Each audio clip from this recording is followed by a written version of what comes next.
In this Map Suite MVC Edition sample act walkthrough, we're going to show you how to find the shortest line between two features.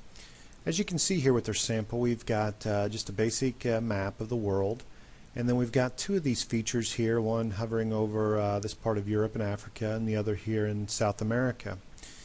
If we come over here and we click the Get Shortest Line button, you'll see we now have created a new feature that finds the shortest line between these two features. So this can be a helpful function if you're wanting to do some, show the shortest distance between two things, or to do some various calculations.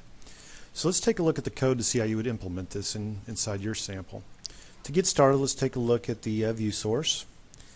And as most of our samples, you'll see it has all of our standard areas, such as our JavaScript block, our place where we have our HTML, where we have our button, and then down here is where we're actually setting up the map when the application is loaded.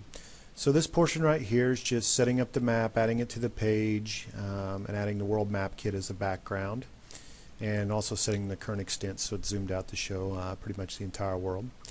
And then down here we're just creating an in-memory feature layer with two different features, and we're just creating those features with some well-known text of some polygons and an ellipse shape.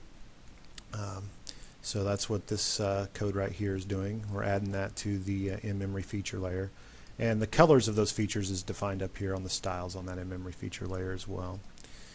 And then down here we're going ahead and setting up an in-memory feature layer to contain our line that we want to display once we get the shortest distance between the two features.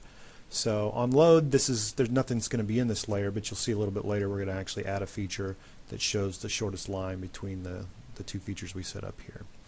Then finally we just add that overlay to the map and render the map out to the page. Okay. The real magic happens when the user clicks the button, the Get Shortest Line button, and as you can see on the on-click event on that button, it's calling some JavaScript here. And that Get Shortest Line click event calls this JavaScript, which does an AJAX callback to the server, telling it we want to go to the interactive overlays controller and the shortest line feature method within that controller. And then when we're done with that AJAX callback, we're just going to call this little function here, which redraws the map and shows the work that we've done on the server. So let's go take a look at the server side code now.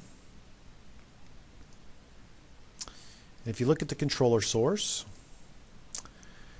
here we have our shortest line feature routine. So this is what's getting called on the AJAX callback. And you can see we make sure we've got a valid map that's getting passed in.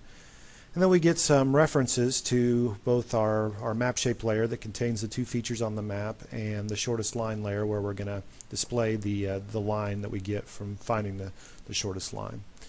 So after we get our reference to the map shape layer, we go ahead and get the two shapes using the Get Shape method, Area Shape 1 and Area Shape 2. And then down here we go ahead and create a new multi-line shape. And off of the area shape or base shape class, there is this method called Get Shortest Line 2.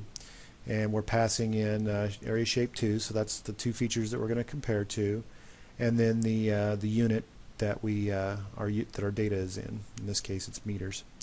So that returns back a multi-line shape, which we then can add to our other in-memory layer that we want to display the shortest line, and we just add that line here and then redraw the map. And when it goes to redraw, it will draw using the style that we set up earlier when we loaded the map for the shortest line layer. So that's basically it. You can see the result here. This is the line that got displayed, and this is the shortest distance between these two features. So and it showed up in red. So that was the result of that calculation. I hope this sample walkthrough was helpful. Please feel free to contact us if you have any questions, or you can post them directly on our forums at thinkgeo.com/forums. Thank you.